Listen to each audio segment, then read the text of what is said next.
Buenos días. Yo empiezo. Sé que todavía están... Sí, por favor.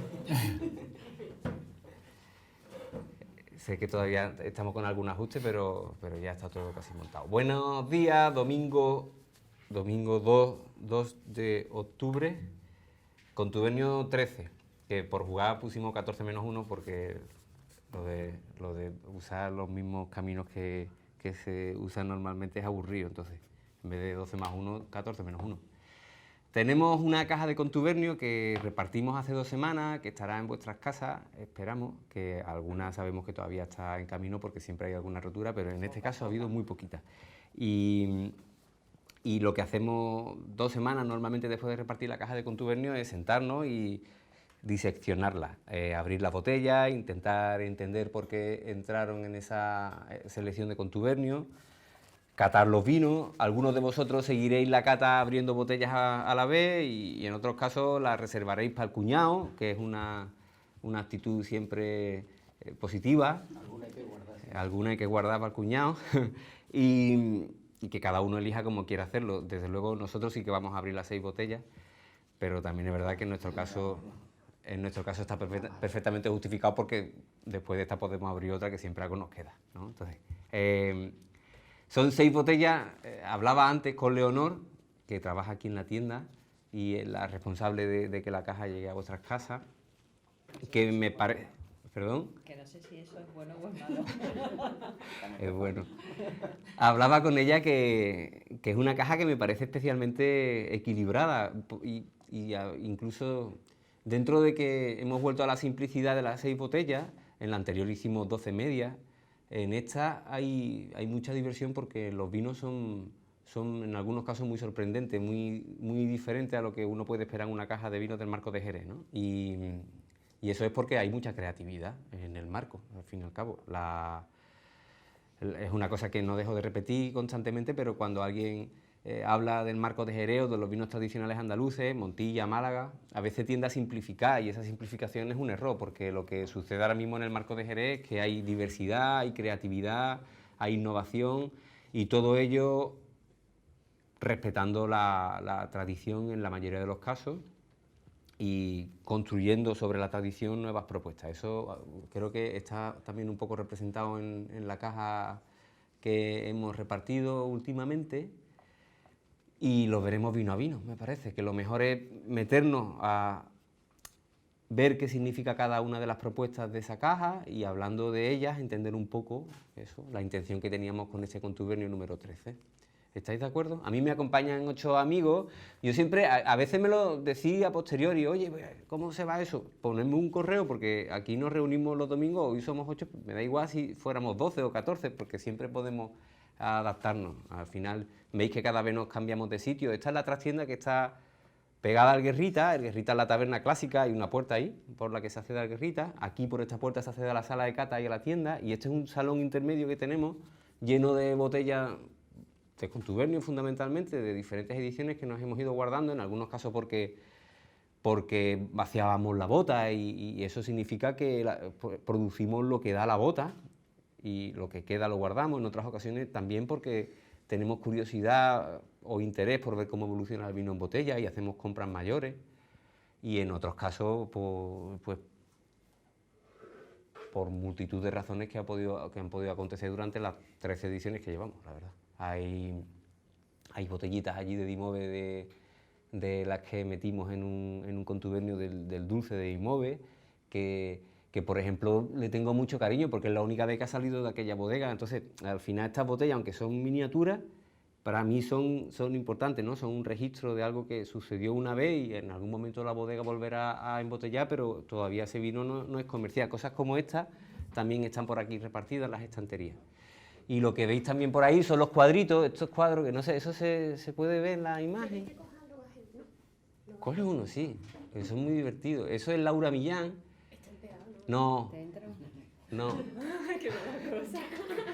Eso es un poco también ejemplo de lo... Ponlo ahí en medio, tumbado, que sirva ahí, como quiera.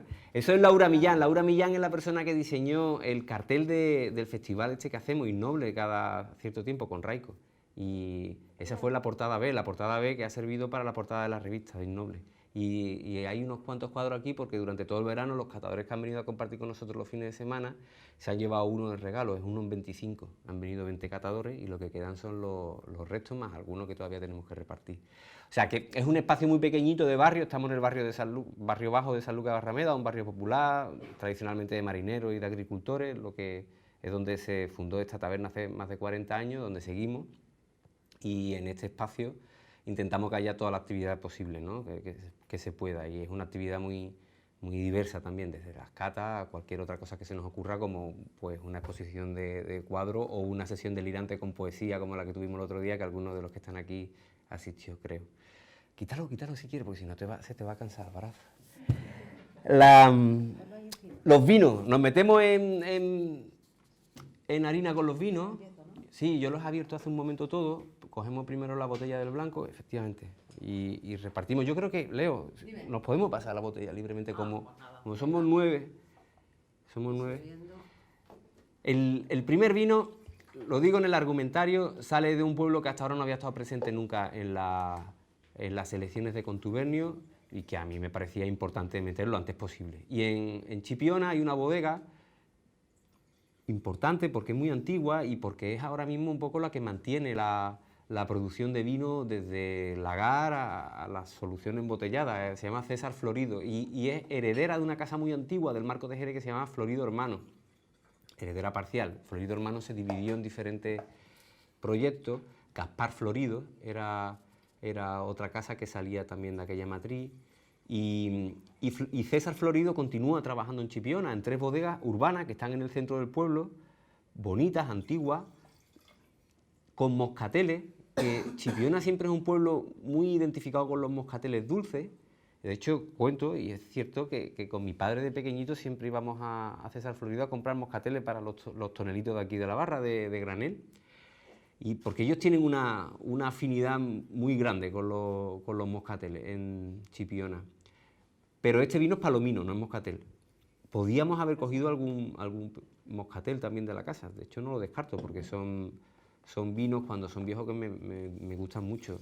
También son vinos muy aromáticos, la moscatel tiene grandes defensores y gente que la entiende menos, ¿no? Pero es un vino dulce muy característico del Marcos de Jerez. Y si tenemos que buscar una buena moscatel, seguramente nos tenemos que ir a Chipiona. Y dentro de Chipiona tiene la opción de la Cooperativa Católico Agrícola, que está allí trabajando, y de César Florido, fundamentalmente. César Florido, al ser heredera de una casa muy antigua, pues tiene muchos argumentos históricos que recuperar. Y de hecho, el Armijo es una viña que estaba muy asociada a los Floridos históricamente. De hecho, sigue siendo propiedad de un Florido, de 2 hermanas, que son las propietarias actuales.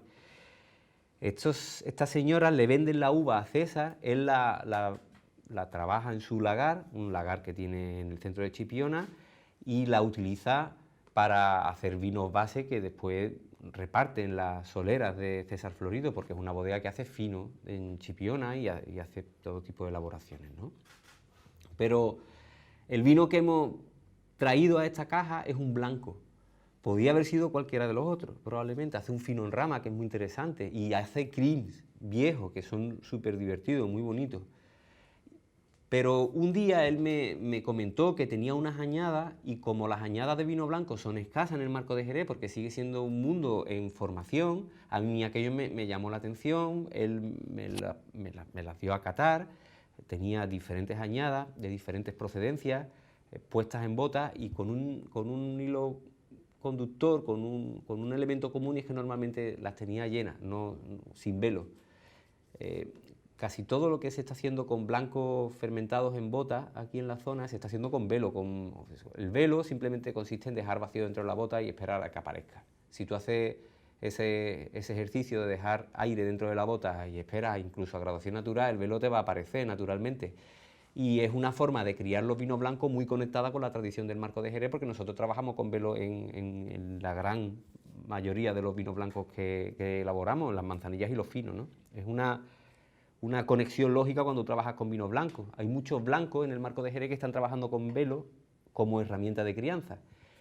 Pero él decide, cuando hace este tipo de elaboraciones, llenar las botas con lo cual no hay presencia de velo. Es hacer un blanco al estilo común del mundo, no como se hace normalmente aquí, con ese vacío, sino como se haría un blanco en cualquier otro sitio, pues como haría alguien en Rueda si criaran bota o en Borgoña.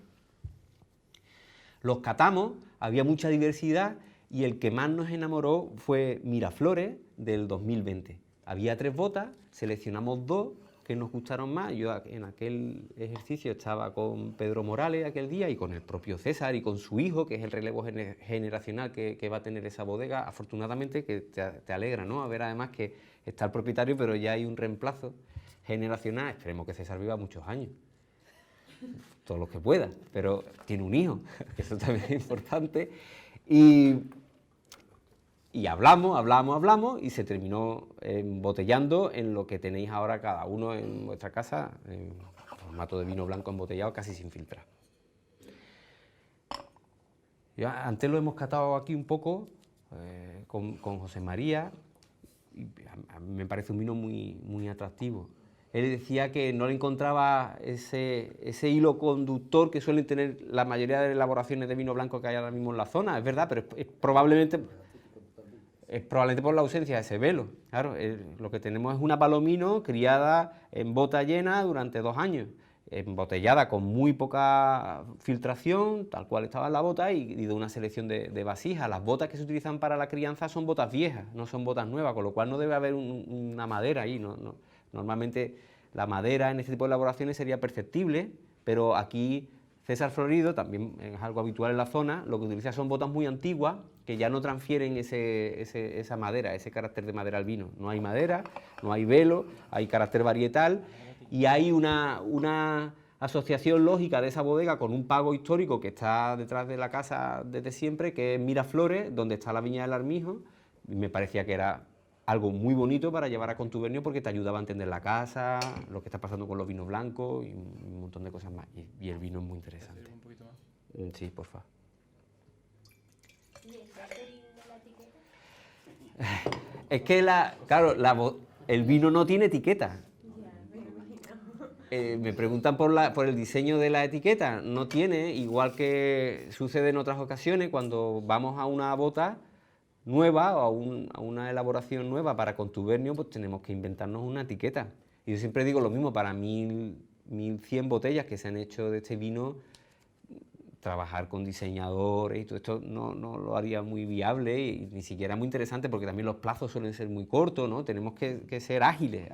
Y entonces esa etiqueta pues la ha dibujado un niño de aquí del barrio. No, es una cosa sencilla, yo creo que bonita, clásica, que no es bonita, sí.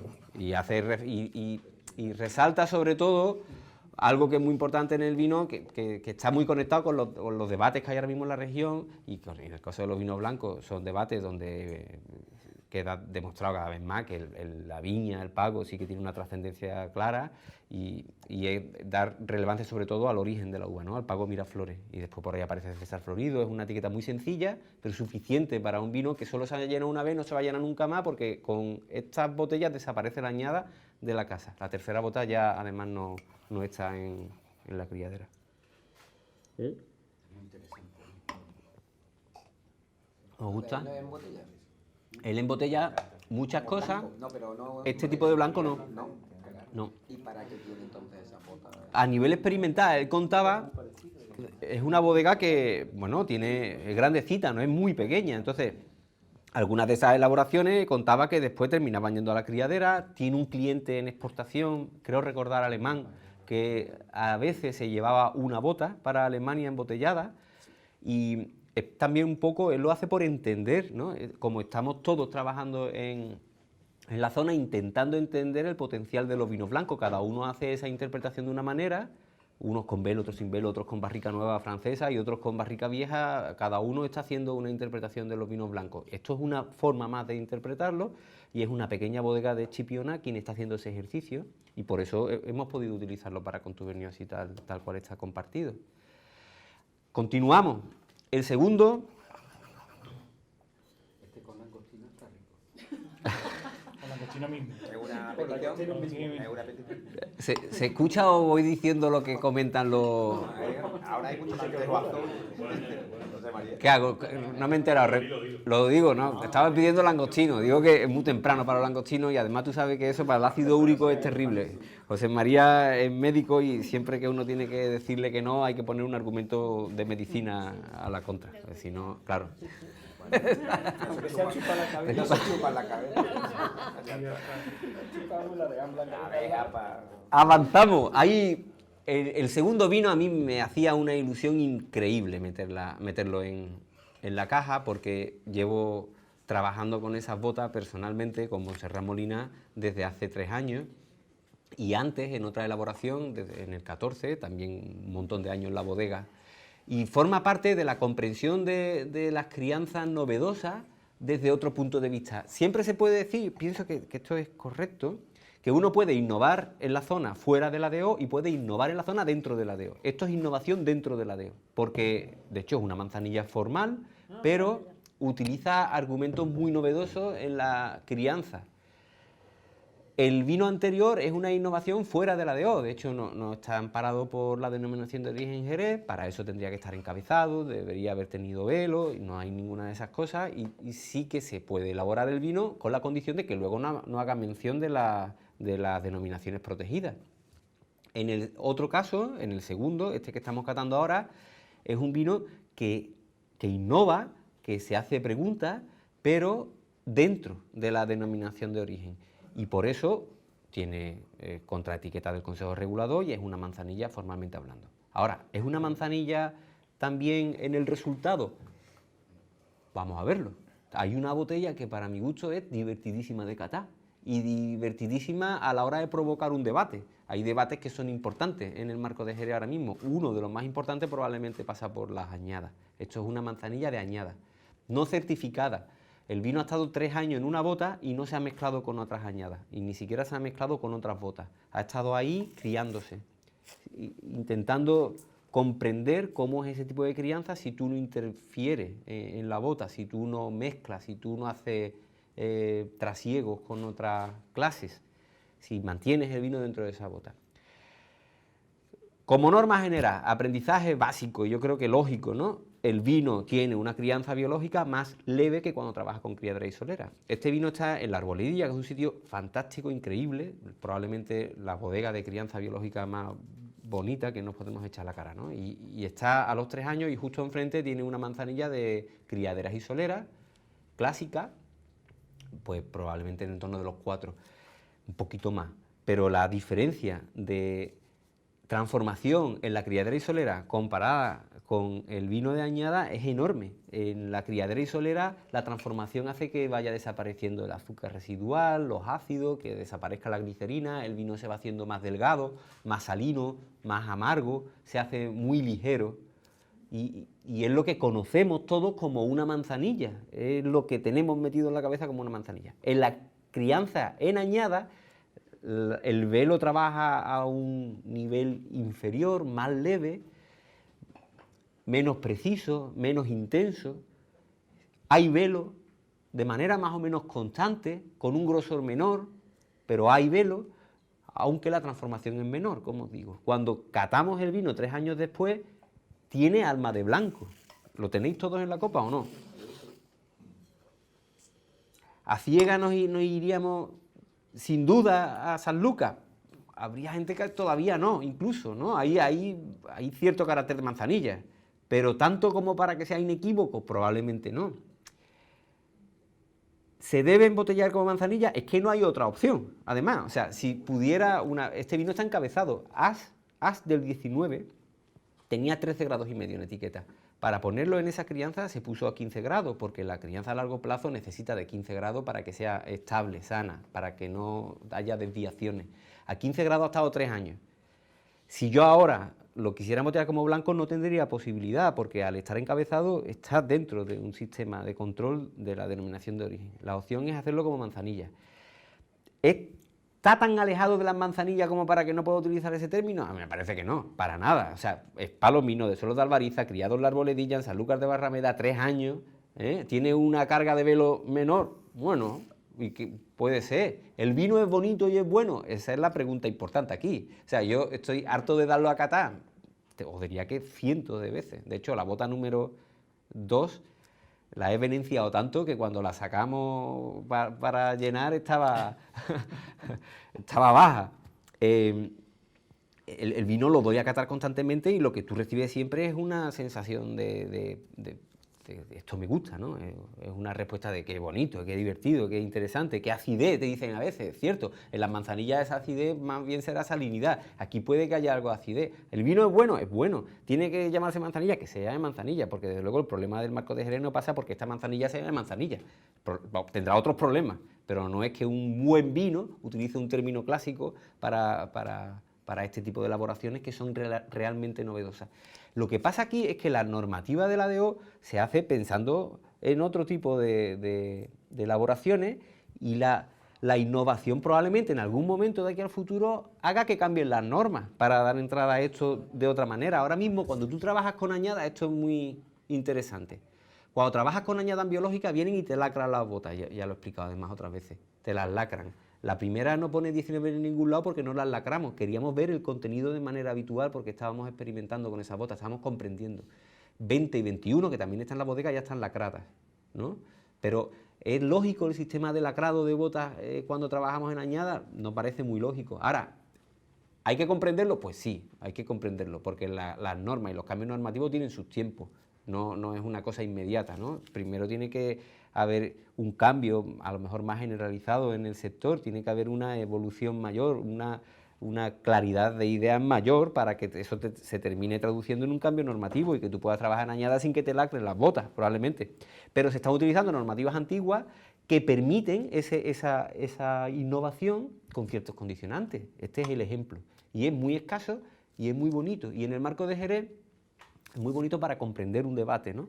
En el marco de Jerez está este vino, con 2 añadas certificadas ahora. Hay uno que va a sacar la Gitana dentro de poco, que también lo pudimos probar aquí este verano. Hay añadas de biológica de William Humbert. Está la añada de biológica de la Callejuela desde el año 2012, que probablemente es de las que más se anticipan en este asunto, va por la número 7 en 11. Y hay una guita, cada vez van apareciendo más proyectos que trabajan con este concepto de añada y que vienen a diversificar lo que significa una manzanilla y un fino en la región. Error, desde mi punto de vista, contraponerlo a la criadera isolera. La criadera isolera es algo increíblemente bueno para la crianza biológica, es donde se consigue la mayor transformación, la mayor finura, la mayor salinidad, el mayor agotamiento de nutrientes. Esto pasa con la criadera isolera. Ahora, eso no evita que no se pueda trabajar con otras vías que ayuden a buscar proyectos, propuestas que son alternativos a las manzanillas y los finos clásicos. Esto pasa con Sumatorio, es un ejemplo de ese proceso.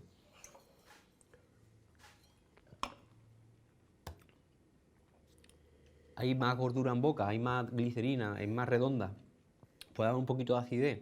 Hay notas de nariz que son extrañas en el mundo de las manzanillas y de los finos, frutales incluso. Sí, es verdad. Vale, ok. ¿El vino es bueno? Eso es la otra, ¿no? Eso es un debate. Y eso es un debate que ha llegado a vuestra casa a través de esta caja de contubernio en forma de sumatorio. Habría otras maneras, porque hay algunos vinos más, pero siguen siendo muy poquitos y es un debate muy interesante. Es una forma además de comprender mejor la criadera isolera, porque aquí, por contraposición, ves tú cómo el sistema de mezclas constantes de crianza va a hacer que los vinos vayan haciéndose eso, más directo, ¿no? Porque ese sistema de afinamiento clásico de biológica funciona mejor en la criadera. ¿Cómo se entiende mejor esa contraposición? Teniendo esto al lado, ¿no? Ese ejercicio de comparación te ayuda a entender también la fórmula clásica. Yo no sé. Con langostino también. También con langostino. Bueno, la próxima nos traemos langostino. Hay más cangrejos azules.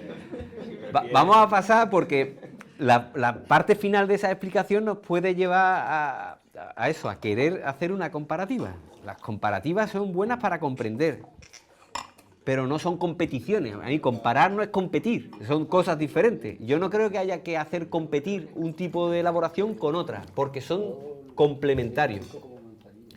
Pero la comparación sí te ayuda a entender mejor los vinos, ¿no? El primero tiene un carácter y el segundo nos va a ayudar a hacer esa comparativa. Se llama palillo. Vuelve a tener una etiqueta hecha el proceso para este lleno, porque... ¿Por el mismo chiquillo? Por el mismo chiquillo. Esa etiqueta ha sido hecha por el mismo chiquillo. Y es así porque es una etiqueta muy clásica, una propuesta muy clásica de tapón de rosca, la que tiene la cooperativa, y que a mí me apetecía cambiar. Y había otro argumento técnico, no solo estético. El argumento técnico es que este fino palillo ha sido llenado en rama, y es una selección de botas por parte de Víctor Palacio, que es la persona que hace las funciones de enólogo en la cooperativa de Chiclana, y por tanto es un vino único. Hay un palillo que embotella la cooperativa de Chiclana, que embotella con la imagen clásica de palillo, pero no es este, porque este sale de una selección de botas y se embotella en rama. Entonces eso obligaba o permitía poner una etiqueta diferente, y se ha cambiado el formato de la botella y se ha hecho un lleno diferente para un vino diferente. Pero en la bodega hay, no recuerdo cuántas botas de palillo, pero era una muy buena solera de un fino clásico chiclanero de caerse de espalda, espectacular. De hecho, este es resultado de esa solera, a lo mejor de una selección personal de Víctor Palacio, que es una persona con una nariz espectacular, pero al fin y al cabo que sale de una criadera que sigue estando ahí y cuya versión clásica está disponible a un precio súper competitivo bajo la presentación clásica de Chiclanero. Chiclanero, además de permitirnos este juego de comparación entre la manzanilla de añada y un fino de criadera y solera, tiene una historia bonita detrás. Y eso a mí tenía dos cosas que me hacían, tres que me hacían querer meter este vino. La primera, Víctor Palacio, una persona a la que conozco hace mucho tiempo, que cata de una manera increíble, con un conocimiento técnico de las elaboraciones en el marco de Jerez como poca gente tiene, que además comunica bien, se explica bien, que es cariñoso y con quien te apetece hacer cosas. Había una cooperativa de quien recibía input por muchos lados de qué buenos son, cómo trabajan, cómo defienden, y eso también me apetecía, me hacía querer ir a conocerla. Y había una historia de Fino Palillo que era muy bonita, y es que Palillo hasta ahora era una marca de otra casa antigua y desaparecida de Chiclana, se llamaba Miguel Guerra. Miguel Guerra desaparece como bodega y la cooperativa decide rescatar esa solera. Y lo hace además de una manera muy elegante. Por ejemplo, cuando uno se va, y este ejercicio lo hice para escribir el argumentario, cuando se va a las crónicas de aquella compra, en ningún momento dicen compra, dicen recibe, recoge, salva, ¿no? Era como un acuerdo de colaboración entre una bodega que se va a perder y una que quiere continuar con un vino que no había sido suyo, pero al que respeta. Es bonito. Como... Sí, y la cooperativa lo entiende así, y normalmente tenemos una imagen de las cooperativas que son solo elaboradoras de vino para que después otros terminen embotellando, graneles, ¿no?, de alguna manera, pero que cuando podemos hay que intentar romper esa idea, porque no necesariamente tiene que ser así. Ya lo hicimos con la Gallarda en un caso, lo hicimos con un fino que se embotelló de Trebujena hace poquito. La Gallarda es de la cooperativa Covisat de San Lucas. El fino de Trebujena se embotelló para el anterior contubernio. Y ahora este fino, Palillo, se embotella de la cooperativa de Chiclana. Las cooperativas tendrán diversidad de proyectos, ¿no? Este, por tanto, sale de una solera que rescatan de una casa que va a desaparecer, y lo hacen intentando mantener el carácter de esa antigua solera. Muy bien, ¿no? Sí. Lo hacen intentando mantener el carácter. Y cuando uno habla con Víctor Palacio y habla con el presidente de la cooperativa, ven el cariño que pusieron en aquel traslado. Fueron bota por bota, se llevaron los turbios y han ido analizando si la flora, el velo que ha predominado sobre el fino Palillo era el que venía de la bodega anterior o había terminado siendo contaminado por el fino que ya estaba en aquella cooperativa. Y te hacen una explicación muy técnica, pero también muy sensata, muy lógica y muy apasionada de lo que ha representado aquel traslado. Y no sé, pero en un vino de cooperativa hay tres argumentos maravillosos. Uno, una persona con una capacidad técnica increíble, que es Víctor Palacio. Dos, una cooperativa que tiene un ímpetu que que a veces pensamos que no le corresponde a la cooperativa, esto lleva a la contraria. Y tercero, un cariño respecto a una marca que se ha salvado y un argumento técnico ya concretamente en esa marca de Fino Palillo. Hicimos una etiqueta diferente, hablamos con Víctor, no quisimos para nada interceder en la selección de botas porque ¿qué le va a enseñar tú a Víctor Palacio, ¿no? No, ni a nadie realmente que esté trabajando con sus criaderas. Pero en este caso era evidente que había que decirle a Víctor, que además se había responsabilizado de ese traslado, que eligiera lo que a él le apeteciera, y este es el resultado de esa selección de botas. No dejo de recibir eso, mensajes de sorpresa con este vino. Pues está ahí, vamos, y es una marca muy bonita, que ojalá termine llevando muchos éxitos a la cooperativa de Chiclana, porque yo creo que en todo caso serán merecidos, ¿no? Por el ejercicio de rescate y de respeto que hay detrás de Palillo, ahora mismo. ¿Os gusta? ¿Habéis hecho la comparativa A-B? A, añada, manzanilla de añada del 19, más frutal, más amable, más de carácter vino blanco, más redonda, con una acidez más marcada. Aquí vino agotado de nutrientes, viejo además, el color denota esa vejez, con una salinidad mayor, con unos toques de velo mucho más perceptibles. Aquí inequívocamente la cabeza te va a llevar al marco de Jerez cuando te lo ponen en la copa. Eso es paisaje, esto ya lo he dicho creo otras veces, ¿no? Pero esto es paisaje. ¿Qué es el paisaje? Este vino te transporta al paisaje, que dicen mucho los sumilleros y los camareros. Hay un vino que te transporta al paisaje de manera inequívoca, que son los finos y las manzanillas del marco de Jerez. Vamos, que si te equivocan algo es que te lleven a Montilla, pero ahí hay un carácter tan marcado que viene de la forma de elaboración en bodega, que hace que aquí sí que haya un traslado a un paisaje, ¿no? Eso, nosotros que somos sanluqueños, aquí hay algún sanluqueño y algún forastero. Pero los de aquí, los andaluces saben cómo describen el paisaje aquí. Cuando tú le pones la copa y dices, pues esto huele a feria. Eso es paisaje, cuidado, eso no me digas, es inequívoco, te está llevando al paisaje. No sé, yo sin embargo a veces hago comparaciones, pero las comparaciones son odiosas, así que me las voy a callar hoy, que hay gente que no conozco por ahí. ¿Seguimos o qué? Es bonito. Hay alguno que otro. Que no conozco. Tú me vas cortando, por medio, si quieres. Sí. No, comentaba Álvaro Martín, que no tenía muy claro en el caso de la manzanilla añada. Estábamos hablando antes de la manzanilla añada. Que no tenía muy claro que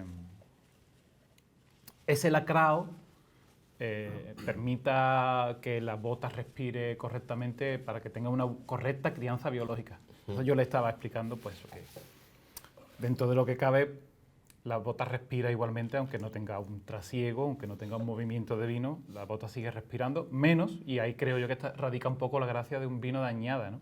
Que respira un poquito menos y la evolución es diferente.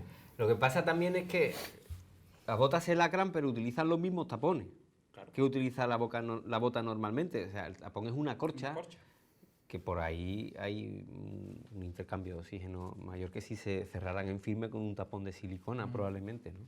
Pero bueno, de todas maneras, 19 no ha estado lacrado. Y ha estado, los tapones muchas veces pasa una cosa, cuando vas por la bodega con visitas, a veces a ti se te olvida poner los tapones. Portales ahora es que trabaja también en una bodega y estas cosas le pasarán también. Portales antes trabajaba con nosotros en el Guerrita y ahora está en una bodega. Es un disidente.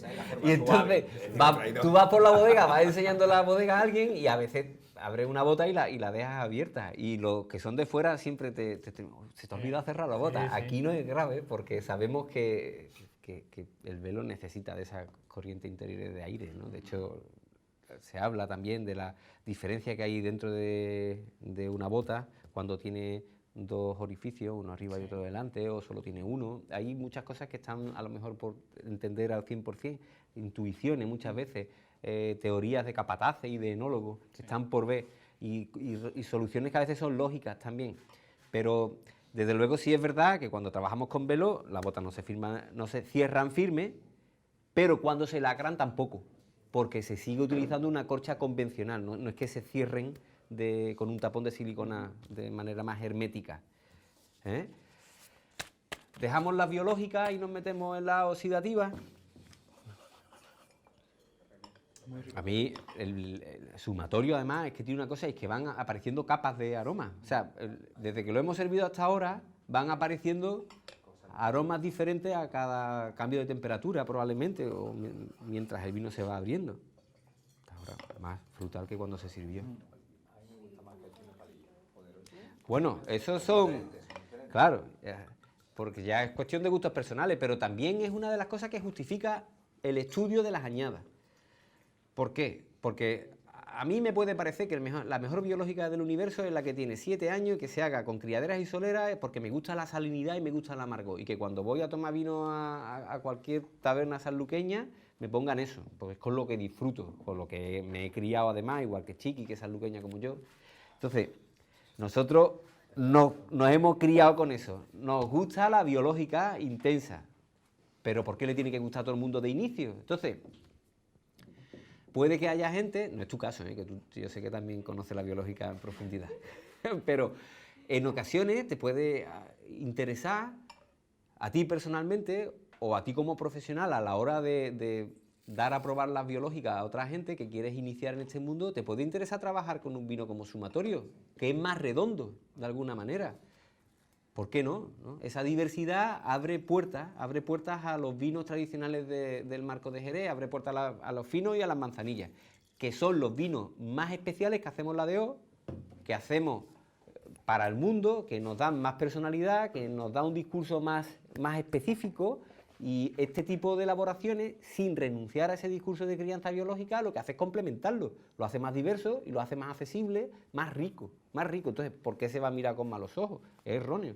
Y tiene un montón de atributos más las añadas, atributos de escasez, de curiosidad, de añada, de condiciones climatológicas que afectan cada año al resultante de esa propuesta. Cosas que en la criadera y solera no se dan. A mí me encanta la criadera y solera 100%. Yo creo que con la añada no llegaremos nunca a conseguir, por ejemplo, grandísimos amontillados, como conseguimos después de las crianzas biológicas de criadera y solera de largo plazo. Para hacer un amontillado salino cuchillero, seguro que necesitamos una criadera y solera y una solera vieja a largo plazo con crianza biológica para luego meter esos vinos en las colas de los amontillados. Entonces, ¿cómo voy a considerar que las criaderas y soleras no son interesantes si producen mi vino preferido, que es un amontillado salino? Ahora, eso evita que pueda haber una añada que haga más rico el mundo de la biológica, más comprensible, más accesible. No, de ninguna manera. Es algo que con los años vamos a ver cómo va creciendo, porque son propuestas que tienen muchas justificaciones.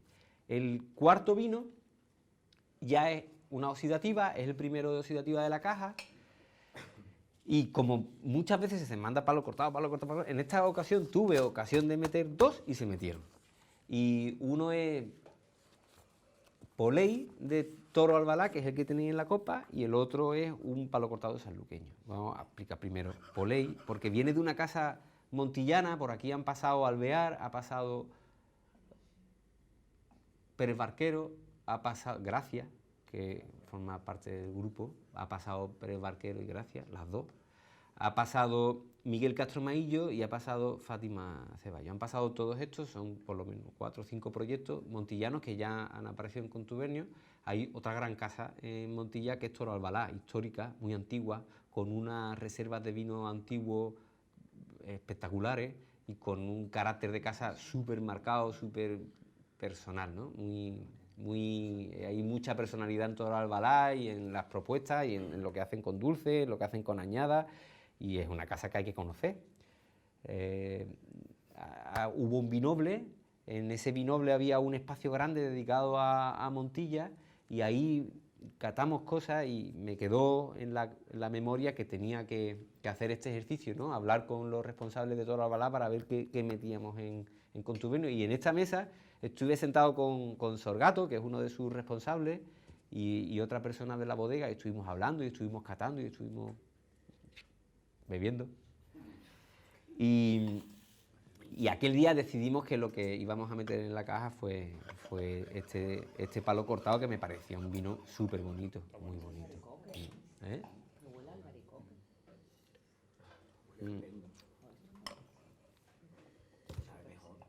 Yo voy a ser súper sincero, si me preguntan la forma en la que se hacen los palos cortados en el marco de Jerez, intento eludir la respuesta.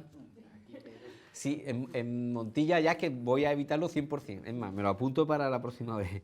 Voy a escribir en la próxima escribiré la concepción del palo cortado en Montilla. No sé, no lo sé. Pues ya en San Lucas tiene todas esas aristas que hacen que sea una explicación compleja, ¿no? De las fórmulas antiguas, de las que justifican el nombre, las fórmulas de producción actuales. Yo realmente no he hecho ese ejercicio, me he quedado en el vino, que es lo que merece la pena, de alguna manera, ¿no? Tenemos oxidativas de 3 tipos fundamentales, esto lo hablamos muchas veces: amontillados, salinos, directos, vacíos en boca, sin glicerina, muy ligeros. Olorosos, más redondos, más gordotes en ocasiones, incluso a veces con partes más tánicas, incluso por esa utilización de vinos de prensa en las fórmulas de elaboración, y un mundo intermedio muy diverso que son los palos cortados. Esa es la forma en la que hablamos en el marco, y yo me imagino que también es extensible de alguna manera a Montilla, pero para no inventarme cosas, que es una cosa que está muy fea, haré un sondeo. En el próximo contubernio me tenéis 3 o 4 páginas hablando del palo cortado, solo en Montilla. Porque está bien, porque así no tengo que hablar del marco de Jerez. Y le pregunto a Bernardo Lucena, a Adela, le pregunto a Miguel Castro Maillo, a Fátima Ceballos y a la gente de Toro Albalá, que es para vosotros el palo cortado. Eso lo voy a compendiar. ¿Se puede decir compendiar? Sí, ¿no? Sí. A la hora que... Compendiar. Gracias. No, pero no tengo tan claro de esta manera. Esto lo vamos a resumir y va ahí al número 14 porque realmente es divertido y porque uno tampoco puede estar corriendo el bulto de los temas de debate constantemente. Con el del palo cortado en el marco de Jerez sigo poniéndome de perfil, pues también porque hay que si se supiera todo, la vida sería muy aburrida, eso es verdad. Entonces hay que tener una parte ya caída de la parte de la magia o de la inventiva o de lo que queráis, ¿no? Pero también forma parte de la creatividad eso, ¿no? Es lo que a lo mejor va a darte una vía de desarrollo de nuevas historias. Dime. Me preguntan que seguramente, como esto viene de Montilla, no está encabezado, que es un vino... Según su explicación, no. No está encabezado. Y es una certificación de 25 años en su etiqueta. Es Poley, cambiaron la presentación no hace mucho. La presentación anterior era bastante más rústica, se había quedado un poquito antigua, pero dentro de la... Es un paso al frente. Eso es un paso al frente de la botella. ¿Sí? Hombre, ya que estamos hablando de ella, que menos que un 25 he puesto, pues que Cada vez estamos más sueltos. Bien. Pero dentro de que... Tampoco va a ser la apoteosis. que es una propuesta realmente un poco, me perdonáis la palabra porque no es negativa, no lo intento decir de manera negativa, no podría haber buscado a lo mejor otra que no sonara negativa, pero dentro de que es una propuesta de presentación un poco recargada probablemente, a mí me gusta, me parece que hay, dentro de ese recargo hay una... Es muy bonita, es una presentación muy bonita y además se lo habían trabajado, estuvimos hablando de cómo habían hecho ese cambio de imagen con estas marcas y el trabajo que hay detrás, pues llamaba mucho la atención, ¿no? Desde la cápsula hasta el tapón, que tiene el tapón de cristal, que en este tipo de vino es inédito todavía. A mí me gusta más el corcho, bueno, pero en este vino, en esa propuesta, me parece que hay una redondez de resultado que lo hace muy atractivo, me gusta. Y el vino es magnífico, que al final siempre lo que importa es el vino. Pero yo, creo que ya me conocéis, también intento ser sensible a la presentación de los vinos. Yo creo que hay que ser cariñoso a la hora de presentar un vino. En este caso, el cariño es indudable, vamos.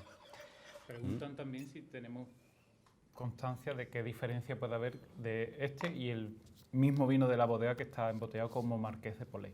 No lo sé. No sabemos. No sé. Seguimos y pasamos al siguiente palo cortado, que sería Aldama. Yo os invito a que siempre es lo mismo. Estos vinos salen de diferentes bodegas. Yo me preocupo de que haya bodegas muy diversas en contubernio porque es una presentación lo que se hace a través de contubernio, pero luego lo que propone la bodega es riquísimo, ¿no? Y, por ejemplo, Toro Albalá tiene una cantidad de propuestas enorme. entre vinos dulces y vinos secos, que la hacen muy atractiva. Ya es cuestión de que cada uno vaya indagando todo lo que le apetezca. De hecho, ¿qué ha pasado? Una herejía, una herejía. De hecho, Hay fanáticos en esta mesa. ya me doy cuenta. Fanático de la herejía. En el caso de Polei, si no me equivoco, Polei es el único vino comercial, entre comillas, que hay en la caja, porque sale de un embotellado que la bodega ofrece de manera continuada.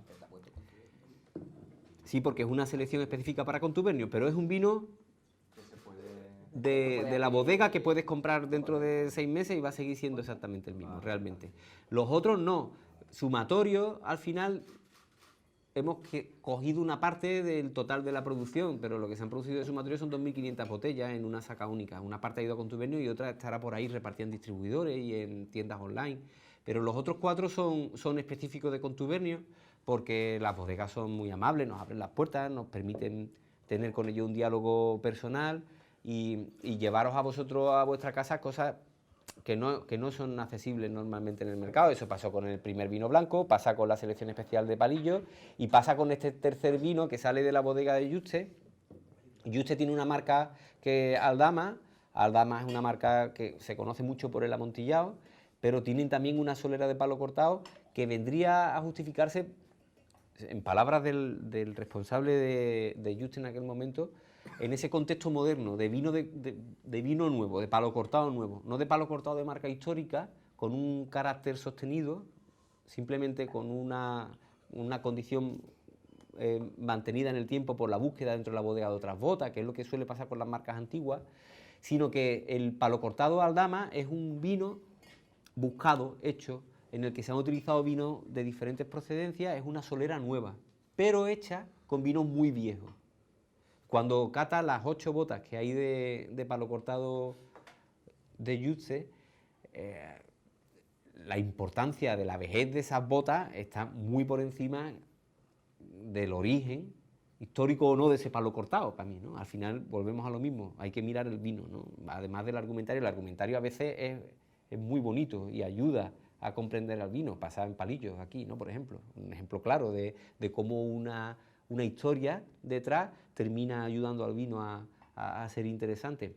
En el caso del palo cortado de Argüeso, no existe esa historia, es un vino en el que se han cabeceado diferentes botas hasta crear un sistema de criadera de palo cortado viejo bajo la marca Aldama, pero la ausencia de esa historia previa no significa que el vino no sea estratosférico, que lo es de una vejez bestial, tenéis todo el vino.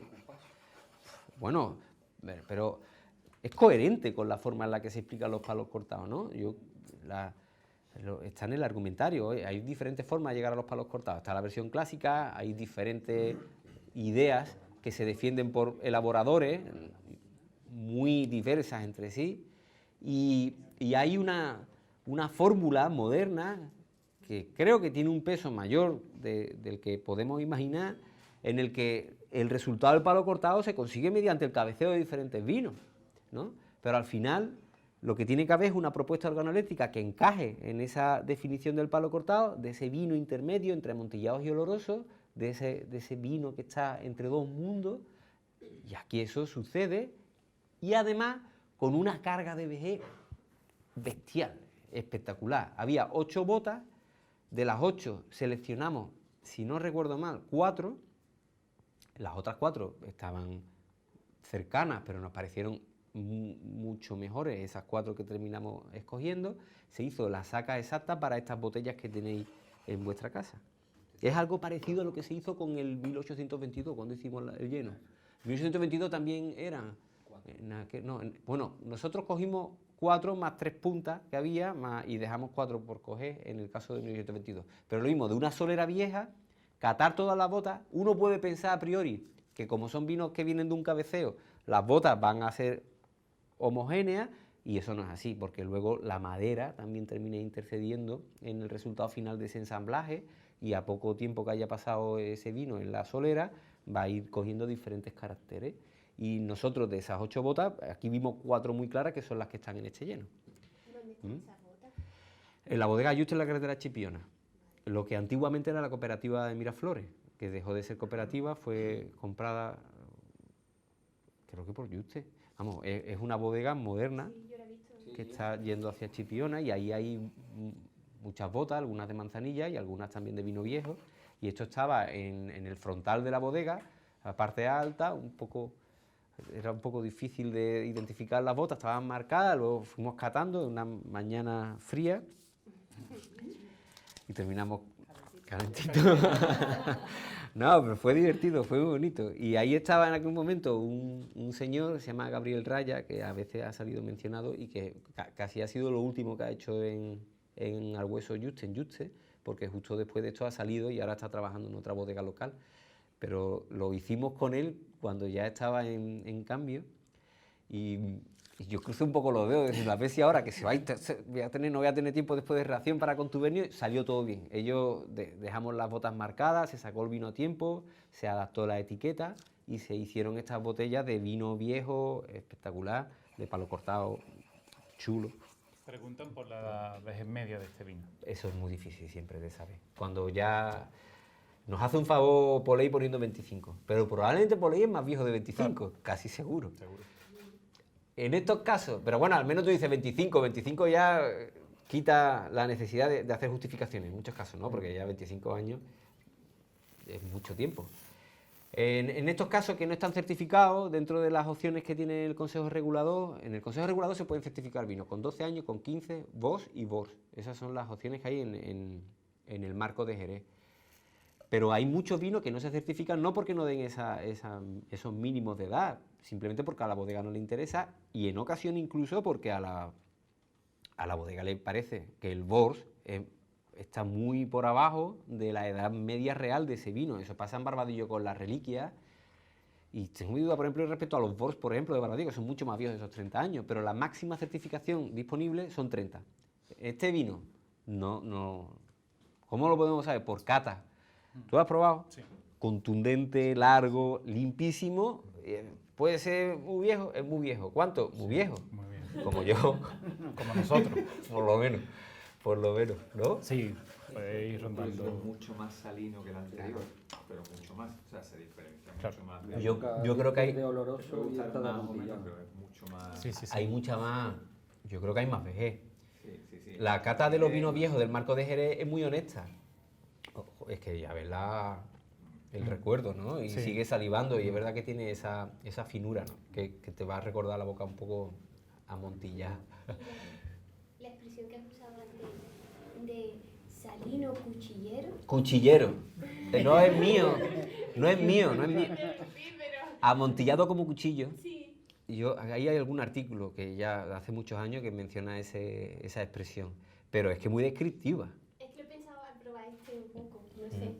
Es que Es descriptiva, es como muy poco peso en la boca, ¿no? Muy directo, muy delgada. El comportamiento del vino en la boca es delgado.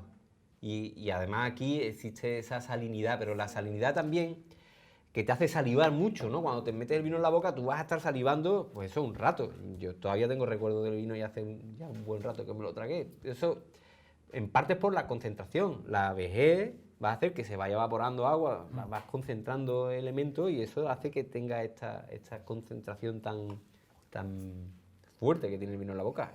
Claro, esto es un vino para todo el mundo, no, ni falta que hace, realmente. O sea, este no es del cuñado.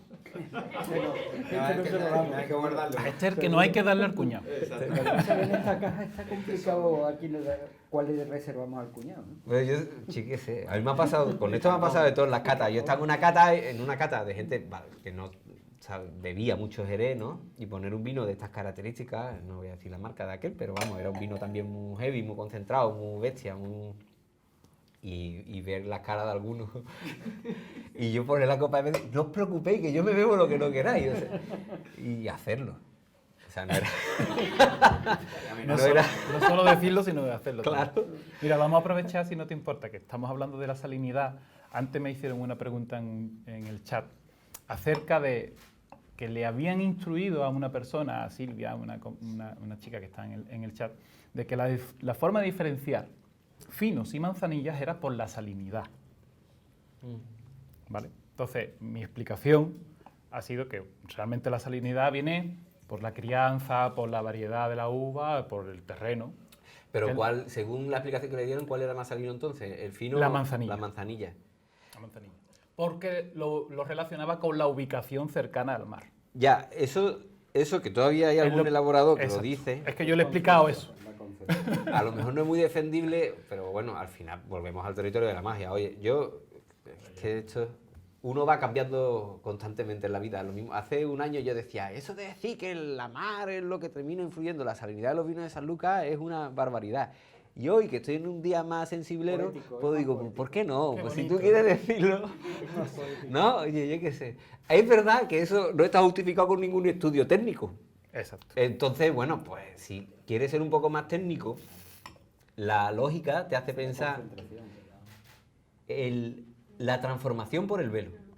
O sea, la transformación por el velo en San Lucas es más intensa porque nuestras condiciones climáticas son más apropiadas para que el velo trabaje de manera intensa y estable durante todo el año y van vaciando más de contenido el vino, de contenido glicérico, ácido y dulce en general. Entonces, aquí el vino es más salino por ausencia de otros compuestos que normalmente taparían esa sensación. Eso es lógico. Eso es lógico. De hecho, bueno, a veces en esto siempre hay que ser un poco prudente, porque cuando decimos estas cosas desde San Lucas parece que intentamos arrimar las cosas a nuestras sardinas. Yo no creo que sea eso. Porque no.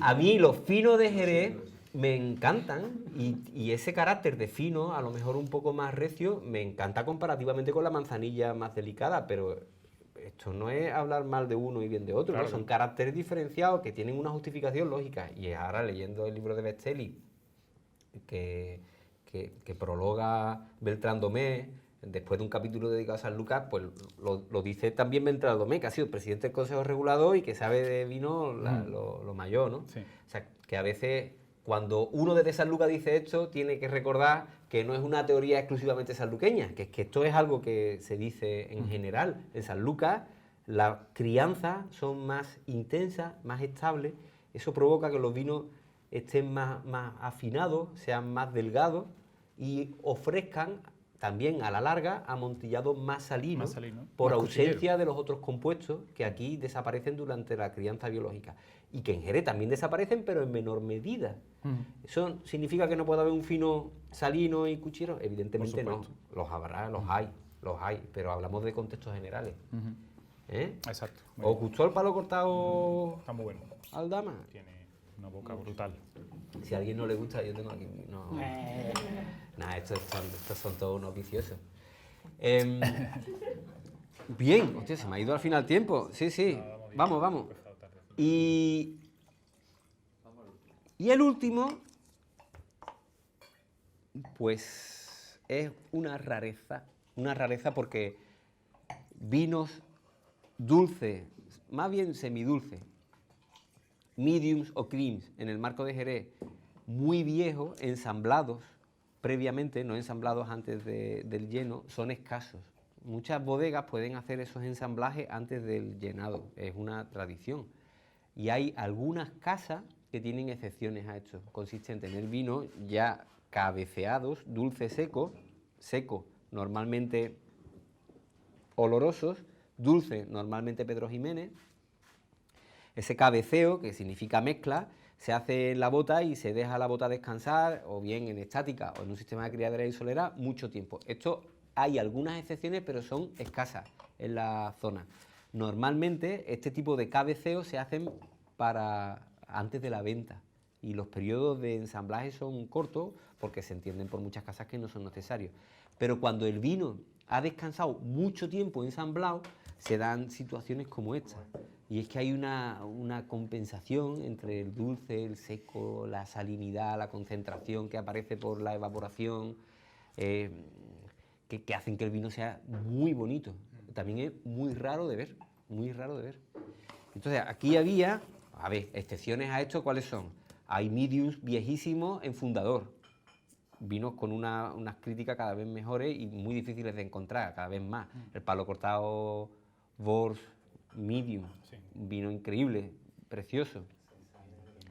Hay en Osborne los Reyes de Osborne, que prácticamente están todos tocados. En San Lucas decimos tocados. Tocado es que al vino seco se le pone un pelín de dulce para redondearlo. Práctica histórica que se hacía, otra vez el libro de Bestelli, que estoy justo leyendo ese ahora, ¿no? Práctica histórica que se hacía para adecuar los vinos viejos, los vinos de aquí de la zona, al gusto extranjero, fundamentalmente británico, ¿no? Y hay casas que han hecho esto y han tenido parte del vino guardado en su solera y otras que lo hacían simplemente antes de la comercialización.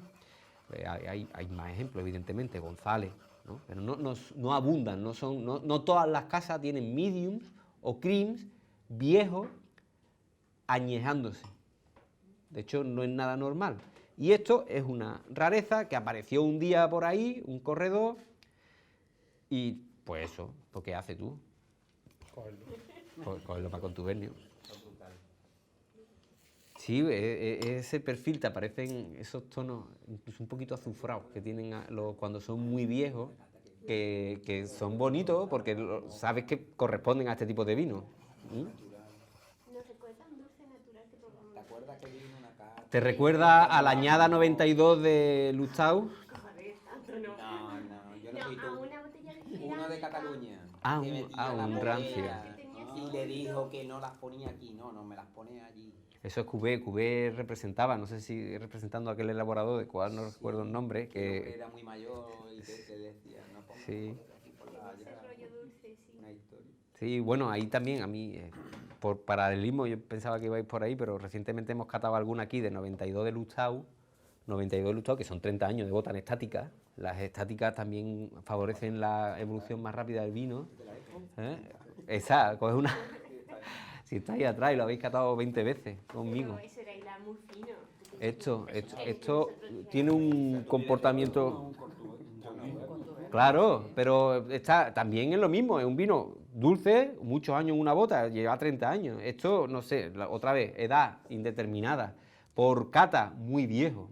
Esa nariz con ese pelín de azufre que tiene, de fósforo, te ayuda a entender que la vejez es mucha, y la boca,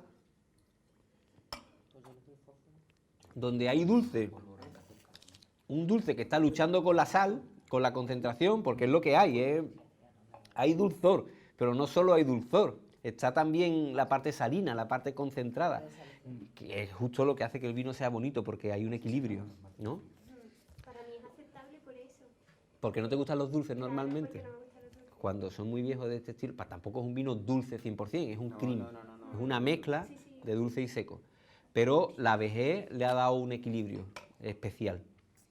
Y es eso, una cosa que si tenía una forma de repartirse lógica era a través de contubernio, que es lo que hemos hecho. De la bota que se compró han salido ¿Y de Ah. dónde han sacado los de Wine Bar? de un corredor. Ahí los corredores negocian con vino y a veces Preguntan si, No, sabe- no si preguntan. sabemos algo del origen de... no sabemos. No se sabe. Simplemente es un grandísimo vino viejo. ¿Mm? Que no es poco, ¿no? No, hay vinos que son viejos, que están en bodega y van pasando y a veces tampoco hay que contarlo todo, de dónde viene, de qué bodega, de cómo llega a contubernio, hay que centrarse en el resultado, ¿no? Y es un vino precioso, muy bonito, que yo creo que es para compartir y para entender también el mundo de los vinos dulces en el marco de Jerez, la diversidad que también está en los vinos dulces, igual que en todo lo demás, y que te ayuda también a entender que Jerez no existe una, ni San Lucas, ¿no? El marco es algo súper diverso donde cualquier persona podría encontrar un vino adecuado a su gusto, entiendo yo, hasta el cuñado, ¿no? ¿Eh? Se lleva la caja. ¿Alguna pregunta más?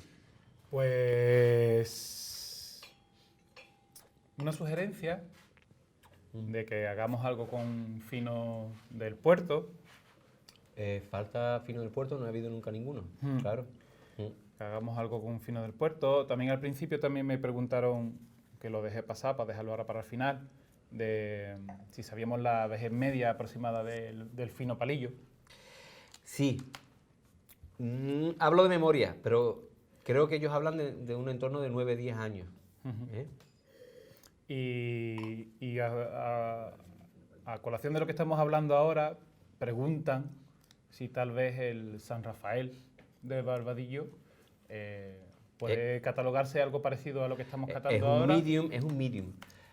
San Rafael es medium, esto es un cream. Pero el San Rafael original, primero que se vendía como oloroso abocado, También eso medium. seguía siendo un medium, Sí. pero no estaba... Vale. Medium, es un medium hecho con vinos viejos, Mm. es un muy buen medium también, porque lo que se utiliza en el ensamblaje son vinos viejos. Pero la diferencia entre medium dry, medium sweet y cream son los porcentajes de azúcar fundamentalmente. Cosa que yo no me acuerdo, porque esta frase es un poco idiota, pero yo siempre digo que no me aprendo nada que pueda olvidar. Y los porcentajes de azúcar que te llevan a un vino a ser medium dry, medium sweet o cream están en una norma. Entonces, pues bueno, te metes en internet, busca ¿cuántos gramos tiene el medium dry, medium sweet, cream? Yo de verdad que no me acuerdo, pero a San Rafael le corresponde medium dry y esto es un cream, porque es la parte superior. Y para que aprenderte algo que está escrito. Y lo digo yo que estudié Derecho, imagínate la de cosas que tuve que aprenderme. Yo creo que es por eso. No, pero salí un poco cansado. Entonces, cuando algo está escrito, pues no te lo aprendas. Pero si entráis en sherry.org, están los porcentajes de azúcar que corresponden a las 3 categorías. Son umbrales en los que encaja cada tipo. El San Rafael es un medium dry. Ujú. ¿eh?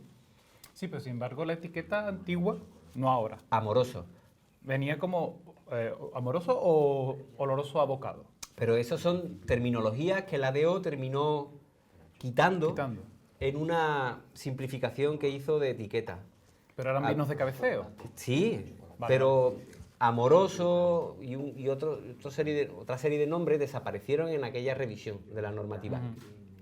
Se intentó simplificar. Y entonces cuando apareció lo de medium dry, medium sweet y cream. Y gente que había puesto siempre oloroso abocado, por ejemplo, o amoroso, Sí. que era su tradición en su etiqueta, tuvo que cambiar las etiquetas y adaptarlas a esta normativa. Y ahora hay un nuevo pliego de condiciones del Consejo que recupera algunos de esos nombres. Vuelve a abrir puertas a que no solo se utilicen estos nombres. Es decir, realmente lo de medium dry, medium sweet y cream, medium dry suena a talla de camiseta. Si lo pensáis, o sea, hay cosas que a lo mejor en algún momento pareció lógico, pero también puedes hacerlo y darte cuenta que te has equivocado, entonces vuelve a atrás. Pero la forma normal ahora mismo es esa, medium dry, medium sweet y cream. Y corresponden a 3 tipos de cabeceo con mayor o menor porcentaje de vino dulce. El cream es el que más tiene, y en este caso simplemente es un vino que se hizo hace mucho tiempo, que ha estado concentrándose a la vez en una bota, los dos vinos, el dulce y el seco, y por eso el equilibrio es dulce-salado, que es lo que hace realmente interesante al vino, aparte de la nariz que es muy bonita. ¿Y la DO no se mete en el hecho de que sea mezclado, digamos, en un momento determinado o que tenga cierta vejez? No. No. O sea, No sé si habrá alguna norma por ahí, que yo sepa, no. Yo no, hay cosas, también una vez dije, por ejemplo, en una de las conexiones dije que no existía el PX Bors, y sí existe. O sea, que mi capacidad de error es bastante elevada, ¿eh? Pero, o sea, yo creo... Porque hay cosas que son muy minoritarias, o cosas que son relativamente poco importantes en tu día, en mi día a día. Para el señor que trabaja en el laboratorio o llevando cuentas y libros de bodega, son fundamentales. Ese sí que se sabe la norma al 100%. En mi trabajo, en mi día a día, no. Entonces yo respondo en base a lo que conozco, que no tiene que ser todo. De hecho, sería aburridísimo sabérselo todo. No, y además si está escrito para que lo haga mejor. Por eso. Pero eso, diga que no. Yo, a partir de ya, Y lo hizo, estoy empezando a olvidar todo. lo hizo un docente. Lo que está escrito no se memoriza, es verdad. Los exámenes están sobrevalorados. Y lo dice un Los docente. exámenes, Lo hizo un docente, tiene que ver en eso. un Ex docente. Una última pregunta Bueno, y terminamos, que se nos va el Sí, tiempo. mira, una sugerencia, que a ver si metemos alguna vez algo del condado de Huelva. La tengo en mente, de verdad. Aprovechando también que tienen finos y olorosos. También hago los de Huelva. Me podéis llamar. O sea, bodegas de Huelva. Porque lo digo cada vez, ¿verdad? Pues yo sigo sin recibir ninguna llamada de ninguna bodega de Huelva diciéndome, oye, que tengo aquí un vino que es magnífico para esto. de Huelva. Tiene que llamar. Eso por un lado. Y una última cuestión que entiendo que debe de ser referente a lo que estamos hablando de los límites de los azúcares y demás, que pregunta Ramón Guerrero, ¿beneficia los encorsetamientos de las normas o perjudica limitando la diversificación? Pues yo creo que es la lógica, o sea, tiene que haber una normativa, pues hay una normativa además, que viene en cascada desde Europa, entonces son aplicaciones de normativa a diferentes contextos y las normativas tienen que estar porque ponen orden en las cosas. Lo que pasa, y entiendo que es donde va su pregunta, es que la innovación muchas veces choca con las normativas, o las normativas se hacen para realidades existente. La innovación está llamada a forzar esa realidad preexistente y depende de la buena voluntad ese juego ya, ¿no? El juego de la nueva normativa, del desarrollo de nuevas normativas, de la capacidad del innovador para buscar resquicios legales o para salirse del contexto legislativo, para seguir innovando, pero es la lógica de la innovación. El caer en la queja en eso no parece muy lógico. Yo creo que es un trabajo que hay que hacer y la normativa, tarde o temprano, si merece la pena, se terminará adaptando. Y precisamente el Consejo Regulador de Jerez pienso que está siendo muy amable con toda la innovación que hay en la región, tanto la que se hace dentro de las normativas actuales de la denominación de origen, como con las que se hacen fuera. Hay una dialéctica muy amable con la innovación, y lo llevamos viendo unos cuantos años, y César Saldaña, que es la persona que lleva la responsabilidad de la DO ahora, y Ante Beltrán, y la gente en general que está en la DO, pienso que es sensible, porque entienden que esa innovación y esa revisión de estas normativas a medio y largo plazo son importantes, sobre todo en un contexto como el del Marco de Jerez, que requiere de revisiones. Porque si tú estás en la Borgoña actual de éxito infinito, tienes que adaptarte, pues seguramente será deseable, por lo que pueda pasar dentro de 50 años, pero desde luego no es necesario. O en champán, ¿no? ¿Es necesario que el champán se adapte? Pues probablemente sería un buen ejercicio, pero necesario es, pues mira, pues probablemente no. Ahora, aquí es necesario la adaptación, la revisión, la innovación, es necesario porque nosotros estamos saliendo de una crisis que cada vez está más lejos. ¿De acuerdo? Pues muchas gracias a todos, me he pasado 5 minutos, ha sido un placer. Habrá un Contubernio 14 en diciembre. Ahí, el año pasado metimos algún vino de cuñado de verdad, pero este año no sé lo que haremos, estamos trabajando. Y bueno, sí, es divertido. La de Navidad siempre es divertida, porque uno cuando prepara la caja piensa en el contexto en el que se va a abrir esa caja. Espumoso, sí, sería una opción, pero en el Marco de Jerez se siguen haciendo pocos espumosos, y Toto, que se puso hace muchos años, ya se puso, entonces no lo voy a repetir. Opciones más allá de Toto, ancestrales, pero pocas. Y bueno, hay que darle vueltas a la cabeza, pero será, espero, una caja que os guste la próxima, como espero que os haya gustado la que acaba de pasar, que está en vuestra casa. Espero que cada vez con menos contenido. Muchas gracias a todos. Un aplauso a los señores televidentes. Adiós.